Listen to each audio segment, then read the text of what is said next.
નમસ્કાર દર્શક મિત્રો, જનરપન ન્યૂઝમાં આપનું સ્વાગત છે। હું છું આપણો મિત્ર કંચન પરમાર। આવો સાંભળીએ આજના મુખ્ય સમાચાર। વડોદરા મહાનગરપાલિકા સ્થાનિક સ્વરાજની ચૂંટણીનો મામલો। મહાનગરપાલિકાના 19 વોર્ડની 76 બેઠકો માટે થઈ રહ્યો છે ચૂંટણી જંગ। આજે હાથ ધરાઈ ફોર્મ ચકાસણી પ્રક્રિયા। વડોદરા મહાનગરપાલિકાની 76 બેઠકો માટે ભાજપા, કોંગ્રેસે અને અપક્ષ મળીને 472 ઉમેદવારોએ ભર્યા છે ફોર્મ ચકાસણીની કચેરીની બહાર ભાજપા, કોંગ્રેસના ટેકેદારો આમને સામને કચેરીના પટાંગણમાં ઉગ્ર સૂત્રોચ્ચારથી મામલો તંગ। બંને પાર્ટીઓના ટેકેદારો આમને સામને થતા રાજકીય માહોલ ગરમાયો। ભાજપા અને કોંગ્રેસ સહિતના ઉમેદવારો ફોર્મ ચકાસણીની પ્રક્રિયામાં હાજર।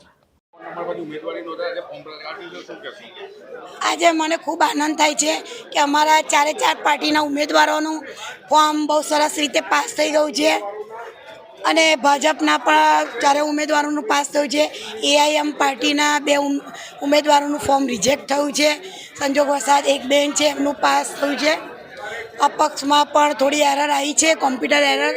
હિતેશભાઈ જોશીનામાં એ સાહેબશ્રીએ 2 વાગ્યા સુધીનો ટાઈમ આપ્યો છે, તો અમે 2 વાગ્યા મને લોકોને બોલાયા છે હાજર થવા માટે। બસ અમે પાર્ટીને જીતાડવાની પૂરી કોશિશ કરીશું। માહોલ સારો છે, પબ્લિક અમારી સાથે છે। અમે ગાંધી ચિંધ્યા માર્ગે આ પાર્ટીને વિજય અપાવીશું એવો ચોક્કસ વિશ્વાસ છે।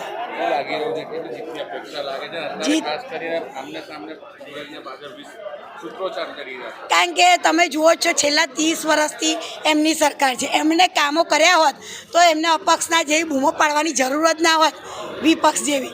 પણ સત્તા પાર્ટી હોય અને એમના કોર્પોરેટરો હોય, સાંસદ હોય, તે સુધી એમની સરકાર છે, છતાં એમને સત્તામાં કામ કેવું રીતે કરવું એ પણ આવડતું નથી। એ વિરોધ જ કરતા હોય છે, સત્તામાં રહીને વિરોધ કરતા હોય, એનાથી મૂર્ખ પાર્ટી તો કોઈ હોય જ ના શકે।